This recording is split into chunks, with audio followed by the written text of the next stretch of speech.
तो cyber security के बारे में कोई जानता है? साइबर सिक्योरिटी क्या होता है? कुछ पता है? कुछ भी इसमें डाल सकते? हाँ हाँ बिल्कुल। तो ये बहुत ज्यादा इम्पोर्टेंट है साइबर सिक्योरिटी के बारे में जानने के लिए, क्योंकि हमें कुछ पता ही नहीं है। तो इस वजह से जैसे कि साइबर सिक्योरिटी के उसे कहते हैं, जैसे आप लोग मोबाइल यूज करते हैं, लैपटॉप यूज करते हैं, तो लैपटॉप और मोबाइल किसी भी अननोन पर्सन से बचाने को साइबर सिक्योरिटी कहते हैं। अननोन पर्सन कोई हैक कर ले रहा है, कोई आपकी पर्सनल डिटेल निकाल ले रहा है, ये सारी चीजों को बचाने के लिए साइबर सिक्योरिटी आता है वहां पे। समझ में आया? तो साइबर सिक्योरिटी इसको कहते हैं किसी भी अननोन पर्सन से अपने मोबाइल को या अपने लैपटॉप को बचाने को साइबर सिक्योरिटी कहते हैं। तो इंडिया को अगर मैं ये बोलूं कि इंडिया इस वक्त के अंडर अटैक है, तो कोई बता सकता है कैसे? अभी भी अटैक हो रहा है अभी इस वक्त भी इंडिया पे, तो कोई मुझे बताएगा? कुछ भी दिमाग में आया बताइए कम से कम।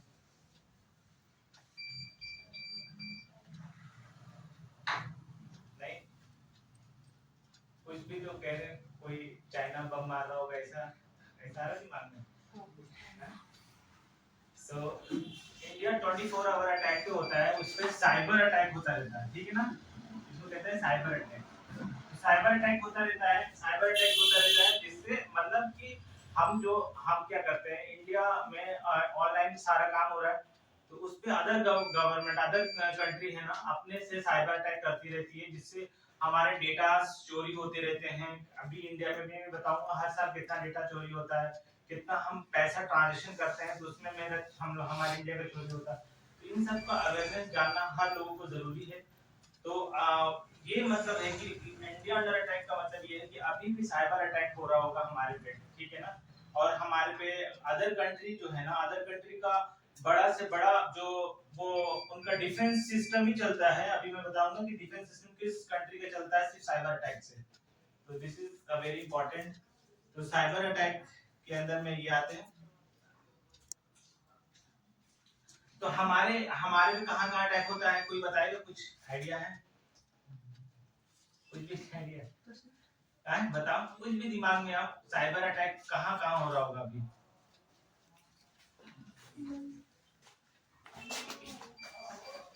तो साइबर अटैक हो रहा होगा बैंक में, क्योंकि हमारा बैंक में पैसा जाता है, तो हम बैंक में साइबर अटैक हो रहा होगा। हॉस्पिटल में साइबर अटैक हो रहा होगा। इसरो इसरो में साइबर अटैक हो रहा होगा, क्योंकि वो हमारे डिफेंस सिस्टम है, जहाँ पे हम अपना कंट्री का इंपॉर्टेंट रिसर्च करते हैं। इसरो में, इसरो का फुल फॉर्म किसी को पता है? कोई बताइए। चंद्रयान 3 का नाम सुना है आप लोगों ने? तो फिर तो इसरो का नाम सुना ही होगा। कौन कौन जानता है इसरो का फुल फॉर्म? बोलो बोलो। इंडियन स्पेस रिसर्च ऑर्गेनाइजेशन, कोई नहीं बोलता है। इंडियन स्पेस रिसर्च ऑर्गेनाइजेशन बोलते हैं, ठीक है। फिर हमारा न्यूक्लियर प्लांट में अटैक हो रहा होगा। तो इस तरह की जो इंडियन गवर्नमेंट का जो सबसे इंपॉर्टेंट चीजें हैं, वहां अटैक होता है, साइबर अटैक, ठीक है ना? तो ये सारी चीजें जो है ना, हमारी जो मीडिया है वो कभी डिस्कस नहीं करती है। तो हमें क्या है, हमें 3 चीज इससे बचने के लिए करना है, वो भी मैं बताऊंगा अभी आपको थोड़ी देर में।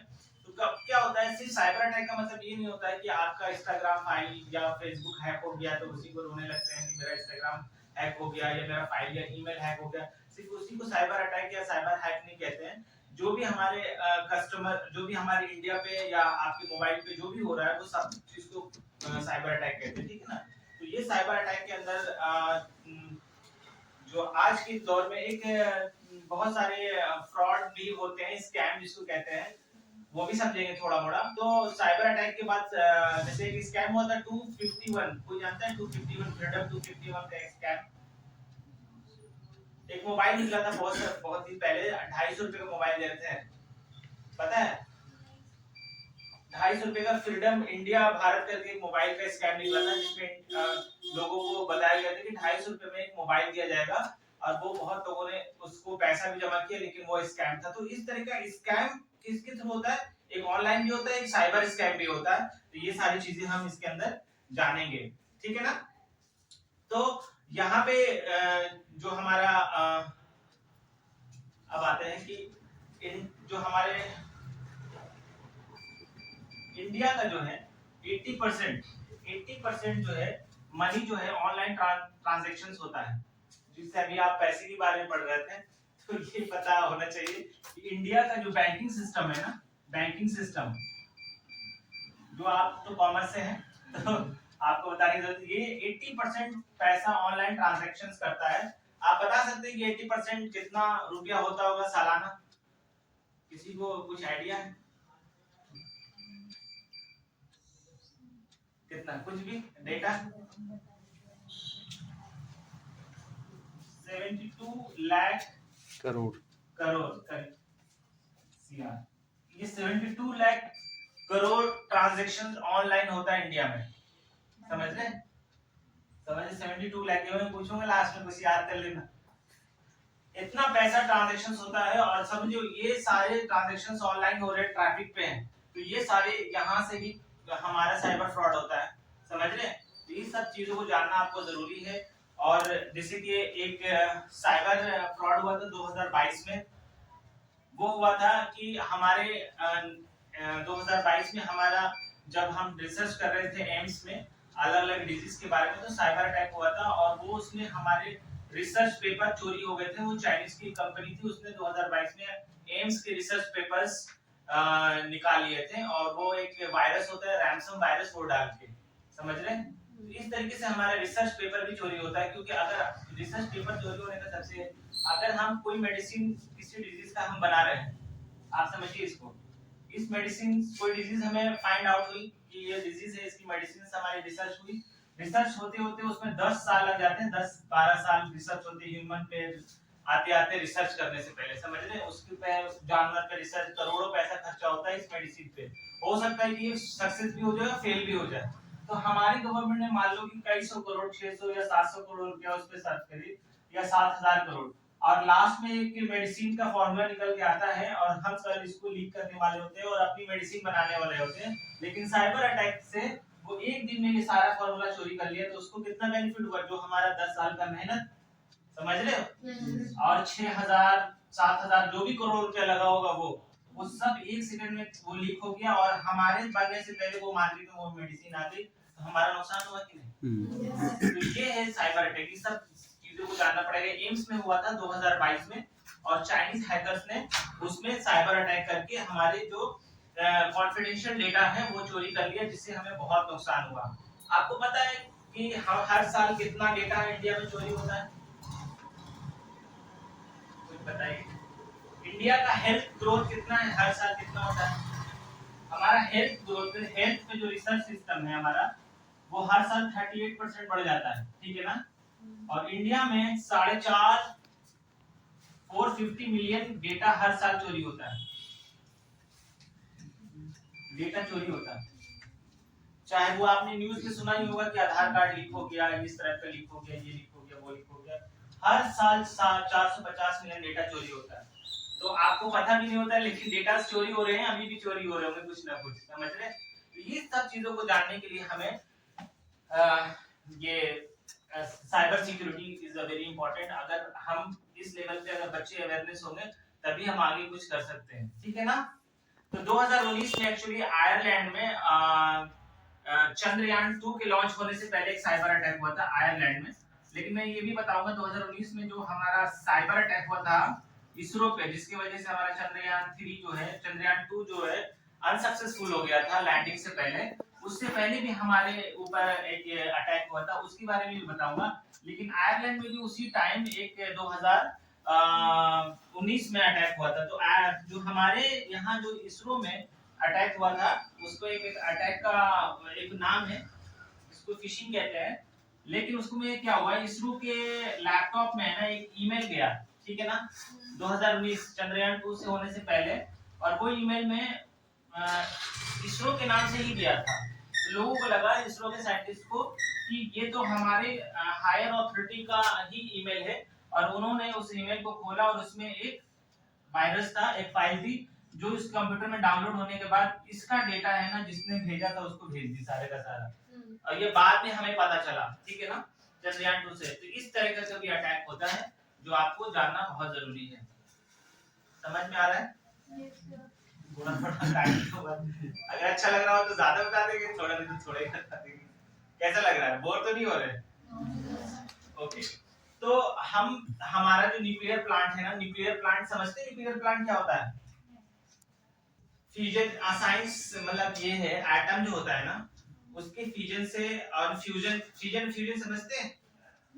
अच्छा, तो ये जो एटम जो बम बनता है ना, जिसकी एनर्जी बहुत ज्यादा होती है, उस एनर्जी से हम न्यूक्लियर प्लांट बनाते हैं। आप समझो ये बहुत खतरनाक होता है।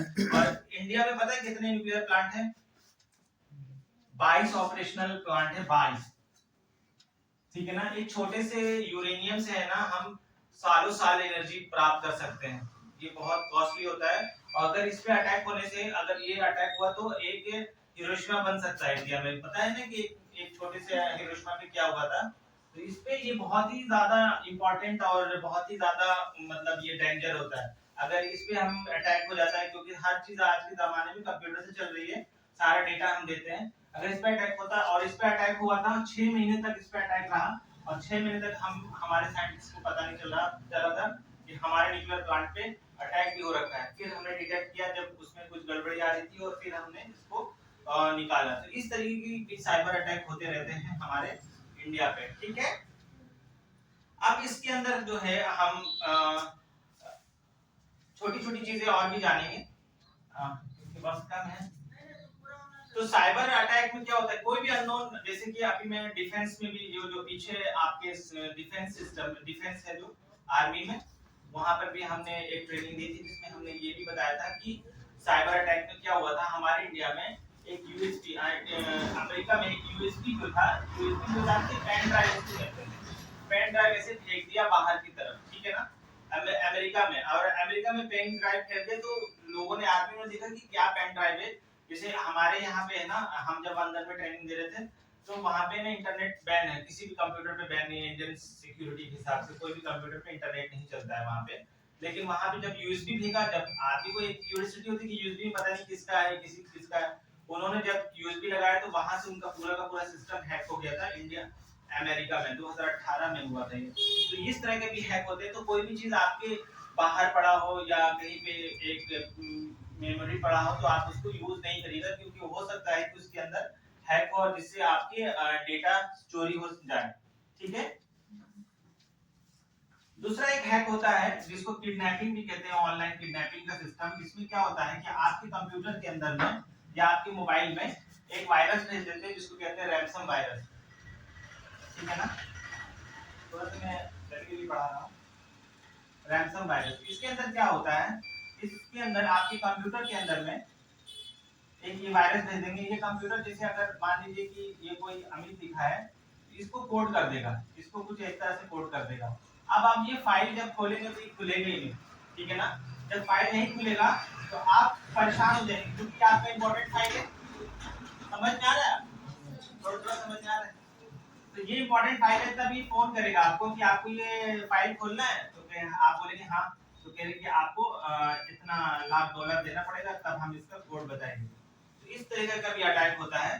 तो आपको पता चल जाएगा कि बहुत बार अटैक हुआ है, जैसे कि जो फेक विंडोज चलाते हैं उन पे बहुत ज्यादा अटैक हो जाता है, क्योंकि उनके पास लाइसेंस नहीं होता है। ठीक है ना, इस तरीके के अटैक्स होते रहते हैं।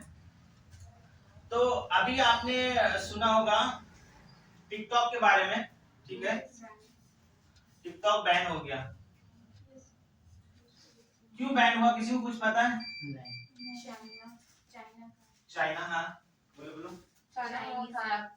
चाइनीज ऐप, तो क्यों चाइनीज ऐप हो रहा है, चाइनीज खाना नहीं ऐप बंद यहाँ के डाटा को ले जा रहा था ना वो। हाँ करेक्ट।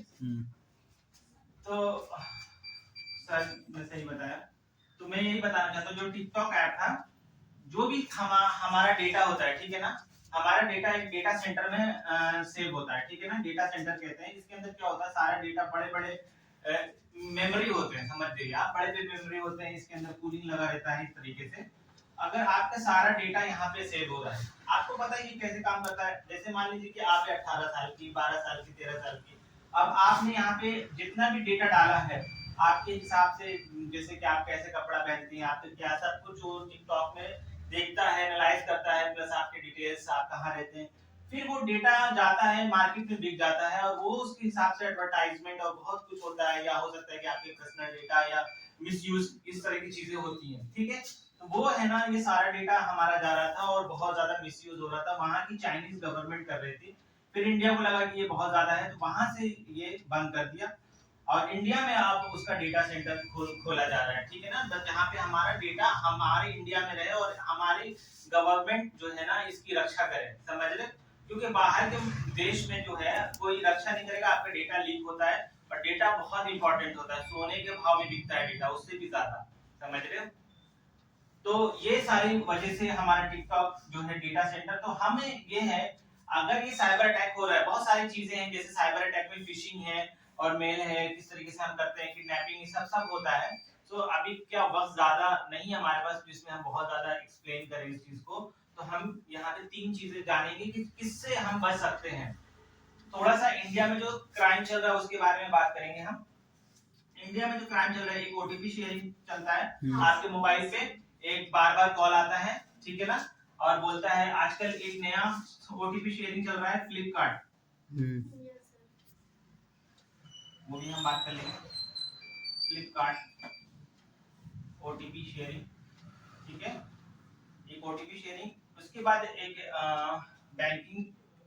बैंकिंग स्कैम के बारे में बात करेंगे, ठीक है, जिसके अंदर आता है क्रेडिट कार्ड स्कैम, ओके।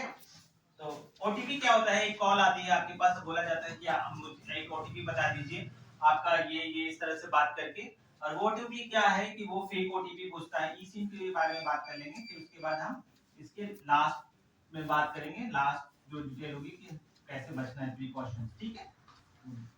तो इस तरह की कॉल्स या लिंक बता पूछा जाता है, एक लिंक शेयर कर दिया जाता है फेस्टिवल सीजन में, और जिसमें ये कहा जाता है कि इस पे क्लिक कीजिए और इनाम जीतिए और ये जीतिए और कैसे, ठीक है ना।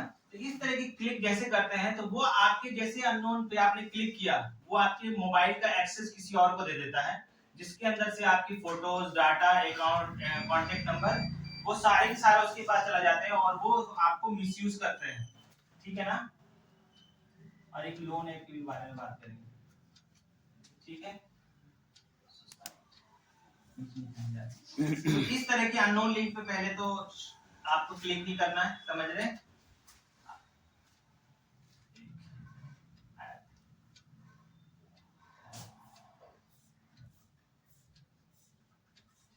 तो सबसे पहले क्या हमको लिंक पे शेयर नहीं करना है।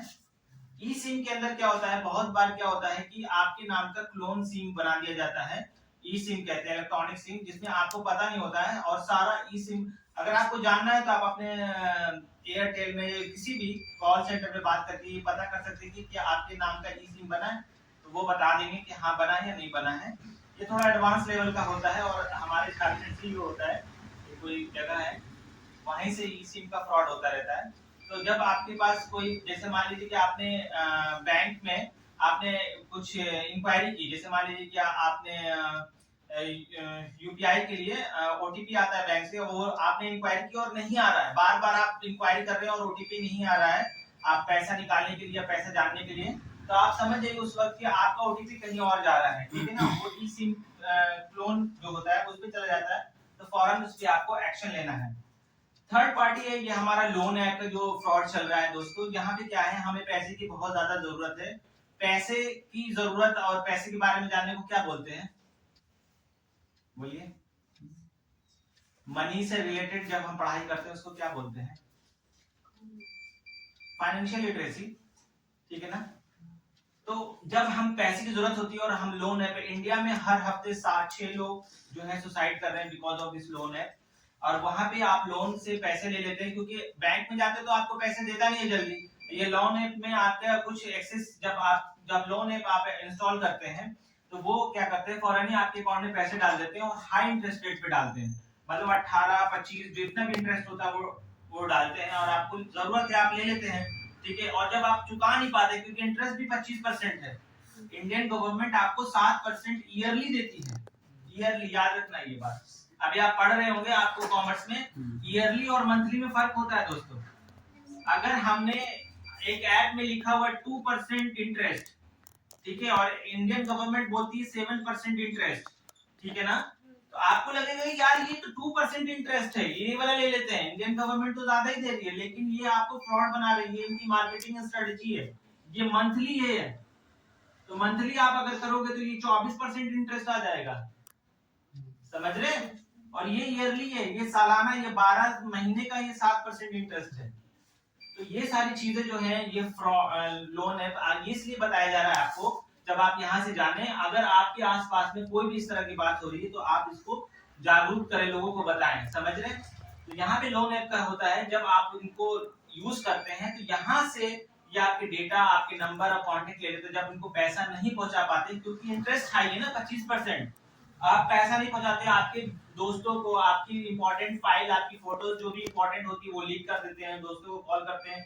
और आदमी, पता है इंडिया में सबसे ज्यादा चीज क्या, बात सबसे ज्यादा इंपॉर्टेंट क्या है? पैसा नहीं, इज्जत। लोग इज्जत के लिए कुछ भी कर लेते हैं।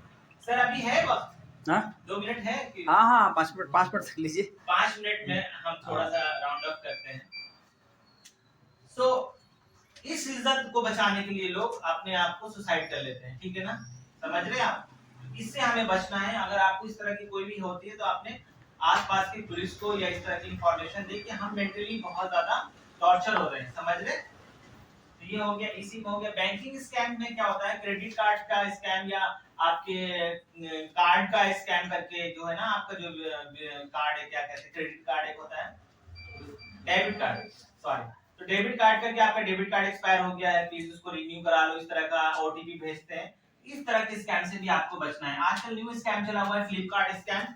फ्लिपकार्ट स्कैम के अंदर में क्या है दोस्तों, कि आपको कॉल आती है और आपसे ये पूछा जाता है कि आपने कोई पार्सल ऑर्डर किया था, तो प्लीज इस पार्सल का आपको चाहिए। तो आप बोलते हैं कि नहीं, आपको नहीं, हमने ऑर्डर नहीं किया है, ठीक है ना? तो कहता है ठीक है, अगर आपने ऑर्डर नहीं किया तो आप कैंसिल कर दीजिए। और वो कैंसिल के बदले एक ओटीपी भेजता है आपके पास, जो आपके बैंक से कनेक्ट होता है, और वो ओटीपी बताने के बाद आपके बैंक से पैसे कट जाते हैं, समझ रहे हैं? आपको लगता है कि हाँ कैंसिल करना है, आपको ओटीपी तो चाहिए। तो मेन फंक्शन क्या है, वन टाइम पासवर्ड बोलते हैं इसको। हाँ। ये ओटीपी किसी तरीके से भी इसको ओटीपी चाहिए, जो मैंने पहले बताया, यहाँ पर भी बताया, और इसी में भी आपको ओटीपी बता रहा हूँ, लिंक बता रहा हूँ। तो ये सारी ओटीपी का चक्कर है, तो ये आपको अवेयर रहना है।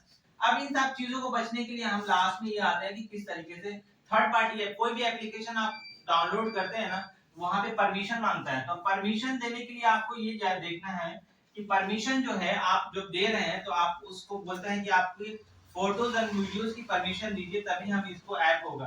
तो आप सोच समझ के कीजिए कि जो ऐप में हम फोटोज और वीडियोस को एक्सेस दे रहे हैं, वो आपकी फोटोज वीडियोस जितने भी आपके मोबाइल में है उन सबको एक्सेस कर सकता है वहां से, समझ रहे हैं? तो आपको सोच समझ के इसमें परमिशन देना है।